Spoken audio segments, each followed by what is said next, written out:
everybody, it's been a 007 here on Vassals of Kingsgrave, introducing you to a new podcast series which will be an abridged reread of some of the key Agatha Christie novels.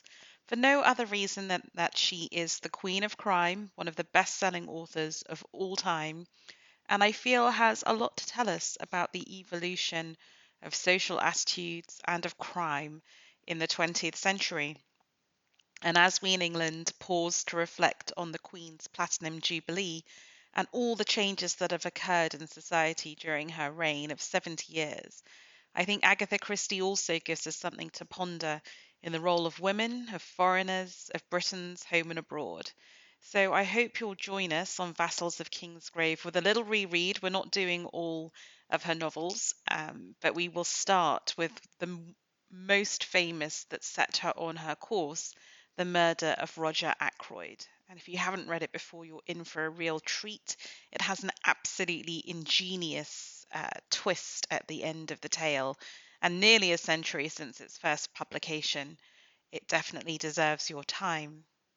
But maybe to tempt you to join us along on this path, I thought I would do a quick standalone introductory podcast about The Mysterious Affair at Styles, which is the first novel that Agatha Christie had published in 1921, but she actually wrote it in 1916 during World War One. And as a little bit of context, Agatha Christie was born in 1890, so during the Victorian era, the last of our long reigning queens before Elizabeth II. And she was raised in rather an affluent middle class family in a coastal town in England. But her father died when she was very young, and so money was really an issue. And this, I think, gives her a really acute ear and eye for financial troubles and stresses behind the seemingly perfect country houses that many people think all of her detective novels are set in, but actually they aren't. She wasn't sent to school. She had no formal education, but she was a voracious reader and wrote stories and plays. She was cripplingly shy, though, so she would act out all her stories, including Mysterious Affair at Styles and other of her detective fiction, by speaking aloud to herself and then writing down the dialogue. Before the war, World War One that is, in 1914, she was incredibly pretty and had lots of suitors, some of whom were incredibly wealthy. But she decided to marry the rakish and dashing Archibald Christie, who therefore gave her the second name, Agatha Christie. But he immediately went off to fight in World War One, and she became a volunteer nurse and therefore worked in a dispensary at a local hospital and learnt about poisons and other pharmaceuticals, which obviously would feed into her detective fiction and won her great praise as someone who really knew scientifically what was going on in her novels and with some of the methods of murder that she deployed, particularly in this first novel, The Mysterious Affair at Styles. So, as we meet Agatha Christie, she is writing a novel in a period of absolute international political tumult, not unlike our own, where great superpowers are shifting and alliances are forming and wars are in place, and there are great humanitarian crises and refugees moving in great numbers throughout Europe. So, despite the fact that this was written over 100 years ago, I feel it does have great resonance and also written at a time of great suspicion of the other, of foreigners, of people who aren't quite like us. So again, Agatha Christie completely with her finger on the pulse. Also written at a time when women were joining the workforce to replace the men who had been conscripted to fight. So in this novel, we have a young girl called Cynthia who is, like Agatha Christie, working as a volunteer nurse in a hospital. We also have Mary Cavendish, wife of John Cavendish, who is working the land, working on a farm from the early hours of the morning till night to make sure everyone has enough to eat, which, again, in a time of war where food scarcity is becoming an issue, is really relevant. So I feel that Agatha Christie, despite her reputation as being very conservative socially, actually has a lot to say about modern new women who are forced because of financial insecurity or political tumult into the workplace and have to forge a path for themselves. And she also has something to say about the type of households that she writes about. So, in The Mysterious Affair of Styles, the victim, and I'm not spoiling anything because the murder occurs very early on, is the incredibly rich Mrs. Inglethorpe, who really is the matriarch of a family. And I said before, Mary Cavendish, her stepdaughter in law, works on the farm. Her ward works in a hospital, but actually her stepsons don't really do anything. They are the sort of old school landed gentry who've attempted a career in the law or in medicine, but have given it up and just live off the sort of the income of the estate. So really, it is the women who are driving the action, driving the financial stability of the house, and in the person of Evelyn Howard, running the house day to day, and in the persons of Annie and Dorcas, running it practically as the maids. So this may look like a sort of twee heritage detective story set in a country house, but actually it's depicting quite a radical setup for its time. So I'm going to take a break there. Hopefully, I have given you something to inspire you to maybe go read the book. It's only 230 pages long. You can read it in a couple of hours. It's like an ingenious little puzzle mystery. Or you can watch the brilliant and very faithful ITV adaptation of the novel, starring David Suchet as Hercule Poirot. It was originally aired in 1990, but so you can find it on all sorts of streaming platforms. So if you want the slightly shorter version, you can watch the adaptation. What I'm now going to speak to is about the plot of the novel very briefly, so if you don't want to be spoiled, switch off here. Okay, so The Mysterious Affair at Stars begins with the murder of Mrs. Inglethorpe, who is an old lady in her 70s, and she has recently married her much younger male secretary, Mr. Inglethorpe, who everyone thinks is a bit of a bounder, partly because he's married an old woman for her money. In the house also living are her two stepsons, who are entirely dependent on her for money, and the elder stepson, John, is married to his wife, who seems very dissatisfied, called Mary. They also have their ward, Cynthia, staying with them, a young girl who's a nurse. So that is the sort of closed house mystery. But in addition, we have Dr. Bauerstein, who we will discover is a refugee or an immigrant from Germany during the time of World War One, so immediately suspicious, and an expert in toxicology. We also have Evelyn Howard, who is Alfred Inglethorpe's cousin and runs the house. That's how Mrs. Inglethorpe got to know him. And she's very practical and says that she cannot stand this new husband and that he's taking advantage of his wife, her dear old friend. And we also have the person who's going to narrate the novel, Captain Hastings, who will really be Watson to Hercule Poirot's Sherlock Holmes.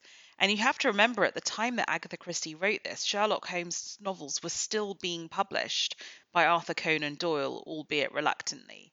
So she's writing in the shadow of Sherlock Holmes, Conan Doyle. And also, I feel some of the comic elements of this book, particularly in the persona of Captain Hastings, have a little bit of a PG Woodhouse, Worcesterish air about them. So she kind of gently mocks the narrator, who thinks he's quite clever and quite dashing, but is routinely found to be far beyond the pace or behind the pace of Hercule Poirot, the famous Belgian detective, and is rebuffed in his amorous advances on Cynthia. So he's a bit of a bounder. And I think also one has to be very careful when Agatha Christie puts rather regressive attitudes, knee jerk prejudices in the mouth of Captain Hastings. We must be careful not to read those as her own prejudices. So, for instance, he is suspicious of Inglethorpe because he doesn't dress right and he has a large beard, and he is suspicious of Dr. Bauerstein because he is foreign. He comments on the fact that Mary Cavendish's mother is Russian and that explains something deficient in her character. So there are all sorts of prejudices that Hastings repeats, which would have been very common for people of their time, which is not to excuse them. But I do not think that Agatha Christie necessarily shares those. And we can see that in the fact that she chooses to foreground as her detective a Belgian refugee. And she speaks very movingly of the fact that the little village in England where this murder is set has a house filled with 7 or 8 Belgian refugees that Mrs. Inglethorpe has done a great deal to get over to England to safety at a time of the German invasion. So she has chosen this man who is seen as a very dapper, very particular, probably a little bit OCD, rather comical in some people's eyes, maybe even Hastings' eyes.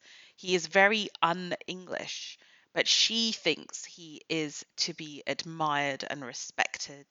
And she thinks that people who underestimate him do so at their own peril. So I think that is deeply significant and makes a big change, right, from all of these famous detective writers, Wilkie Collins, Conan Doyle. You think of people like Sherlock Holmes, Lord Peter Wimsey. They are very English, very establishment, often very upper class. Hercule Poirot used to be a common or garden policeman in Belgium, admittedly a brilliant one. So it is very, I think, daring and brilliant of her to make Poirot her detective. As the murder unfolds, and I'm not going to go into too much detail because I think there is still joy to be had in sort of figuring out the intricacies of how she puts her logical and material clues together. We realize that Mrs. Inglethorpe has been poisoned by strychnine, but the complete flummoxing thing here is that strychnine is a poison that acts very quickly. So people are trying to figure out, was she poisoned in her post dinner coffee? Was she poisoned in her evening hot chocolate? Because she actually died in the early hours of the morning, and they can't figure out why this has taken place. And what you come to realize is that she has been poisoned because her medicinal tonic, someone has inserted potassium bromide powders and they precipitate the strychnine that's very diluted in her tonic, and it settles at the bottom of the bottle so that when she takes the fatal final dose of her seemingly harmless tonic, she then is poisoned by the strychnine, which I just think is absolutely ingenious. Some modern readers argue that this isn't playing fair with the reader because it's such specialized knowledge.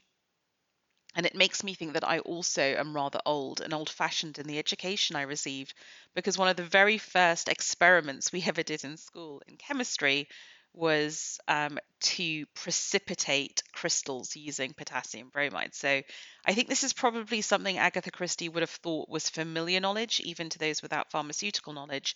And in fairness to the reader, she does lay in that knowledge through the character of one of Mrs. Inglethorpe's stepsons who was studying to be a medic. So it is laid in there.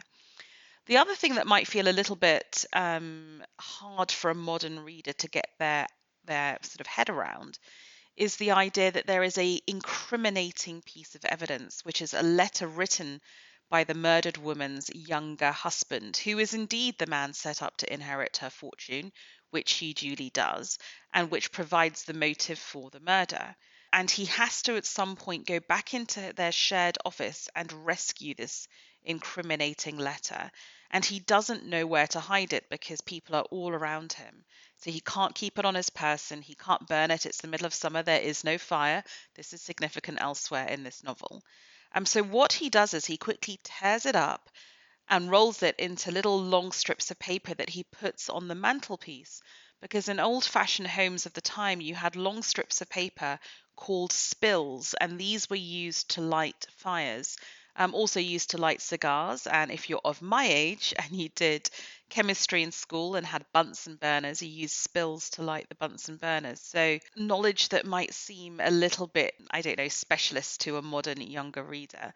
Nonetheless, I do hope that there is lots to hold the attention if you do choose to read this book, because the plot is so intricate and it doesn't rely entirely, the pleasure of this book, on the material clues such as candle wax spills and bromide powders, which are very old fashioned. It doesn't rely on you having knowledge of that. It relies actually on psychology. And this is what I love about Agatha Christie, because her motives are usually very simple and very almost primordial insofar as they often stem from money or sex. And, people can think again that Agatha Christie is very chocolate box and English villages and unreal and safe, but she's not. The entire plot of this novel is all about sexual jealousy and sexual passion. And you have that in the character of Mary Cavendish, who is sexually jealous of her husband, who's having an affair. You have it in the character and cover up of John Cavendish and the ward Celia, who he thinks has done it and is trying to protect her, therefore laying up some red herrings. But in particular, you have it in the character of the two murderers, who, in a book filled with highly attractive people that Captain Hastings cannot fail to see as attractive, you have two people who many people think of as completely unattractive. Inglethorpe, the husband, because he has this long black beard and glasses that he wears, and he's seen as a bit of a bounder, and Evelyn Howard, who is the almost asexual housekeeper come friend of Mrs. Inglethorpe, who is seen as very manly, very butch, very almost militaristically straightforward in how she speaks. One cannot conceive of either of them really being people of passion, and yet they are. And Poirot points this out again and again. He says that Evelyn Howard's hatred of Mr. Inglethorpe is notable and disproportionate. And it's a theme in Agatha Christie novels that people who seemingly hate each other, there isn't a big difference between hate and love, because both are quite passionate feelings. So I feel that Agatha Christie is actually really interested in relationships between the sexes. She's really interested in the muddying nature of financial insecurity. And remember, she's writing at a time of World War One as we go through the wars, real financial insecurity of the working and middle classes and upper classes as society is radically changing in how it's organized from being very class and hidebound to much more democratic and egalitarian, and the establishment becoming unmoored and much more uncertain about its role. And the idea that in this very quaint picture box English village, you have foreigners, you have people coming in who are unknown. You have a John Buchan-esque spy. You have the Belgian refugees who are on very precarious circumstances, right, and deserve compassion and charity. So I think she's writing about something far more interesting than people might at first glance think. Of course, this is a novel of its time, and people of their time, as we know with George R.R. Martin, espouse attitudes subconsciously of their time. And there are things that read uncomfortably to a modern reader beyond the knowledge of potassium bromide powders. So, for instance, there is a plot point that hinges on a dressing up box, which again might seem, quite foreign to modern readers. But this idea that, when I was a kid, you had a box of old clothes and bits and bobs. And if you were doing fancy dress, you'd go in there for a dress or a wig or whatever it is. And a servant comments on different dressing up parties they've had and how people would dress up as Orientals with scimitars or as Native Americans using far more well, probably Native American isn't the right phrase to use either. And even, which is really hard to read as a modern reader, the idea that someone who was white would use burnt cork to basically put on blackface. So that's obviously very uncomfortable to read. It's obviously also uncomfortable when Mary Cavendish pretends that she's flirting with Dr. Bauerstein, that the first thing her husband reacts to that knowledge with is, not how awful that you're having an affair, but with a Polish Jew. It's the comments about Mary's Russian parent making her different from an English person. So, yes, there are some very uncomfortable points of reading, which I think are informative, right? I don't think you should edit them all out of books. I think it's important to understand the background cultural and political currents that people were living in 1916, particularly in Europe, particularly in the build up to what would happen in Nazi Germany. But for those of us living in England with rather often a complacent view that it couldn't have happened here, well, let's see the commonplace, easygoing, daily anti Semitism that was woven into sort of seemingly every occasion. So I think there's so many rewarding ways to read this book. It works absolutely brilliantly as a puzzle mystery. It's kind of nuts to think this is the first novel of a new, but obviously going to become brilliant detective writer. I think it has interesting things to tell us about the role of women during World War II and the opportunities that changing social times give us. It tells us something unpleasant about political prejudice in that period, but I think it also tells us something really interesting about the kind of writer Agatha Christie wanted to be and the openness she had towards changing society, which is kind of shocking given her upbringing in a very quiet part of England in a very closed society. So I don't know if that gives you a little taster for what's to come with the Agatha Christie reread or partial reread. I am personally going to read all the books, even though we'll only be covering some of the most famous and better quality ones in this series. But as I said, if this whets your appetite, do pick up a copy of The Murder of Roger Ackroyd, because that is the first one we'll be doing with a group of readers, hopefully. And I hope you'll bear with us as the series progresses. In the meantime, you can find Vassals of Kingsgrave on our Discord server. If you find us at VOK Podcast on Twitter, you can find the link to that server. In the meantime, I hope you have a wonderful day and happy reading whatever it is that you might choose to read. Bye, everyone.